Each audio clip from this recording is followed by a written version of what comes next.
কিরগিজস্তানে বাংলাদেশি, ভারত ও পাকিস্তানের শিক্ষার্থীরা স্থানীয় উত্তেজিত জনতার হামলার শিকার হয়েছেন।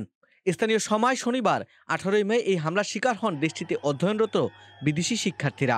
কিরগিজস্তানের ইন্টারন্যাশনাল স্কুল অফ মেডিসিনের শিক্ষার্থী সামিয়া কবির শনিবার সন্ধ্যায় বাংলাদেশের এক গণমাধ্যমকে জানান, আমরা এখানে 5 জন শিক্ষার্থী মেয়ে আছি। আমরা এখন আমাদের অ্যাপার্টমেন্টের ভিতরে আছি। আমাদের অ্যাপার্টমেন্টের সামনে কিছু লোক জড়ো হচ্ছে। দয়া করে আমাদের সাহায্য করুন। সামিয়া আরও বলেন, কর্তৃপক্ষ আমাদের ভেতরে থাকতে বলেছে। আমরা কাছাকাছি অন্য অন্য অ্যাপার্টমেন্ট থেকে কিছু আওয়াজ পাচ্ছি। কিরগিজস্তানের রাজধানী বিশকেকে গত কয়েকদিন ধরে উত্তেজিত জনতা পাকিস্তান, ভারত ও বাংলাদেশের শিক্ষার্থীদের আবাসস্থল হোস্টেল লক্ষ্য করে ক্ষিপ্ত হয়ে উঠেছে। বেশ কয়েকজন বাংলাদেশি শিক্ষার্থী তাদেরকে সাহায্য করার আবেদনটি প্রচার করতে ইউএনবির কাছে অনুরোধ করেছেন।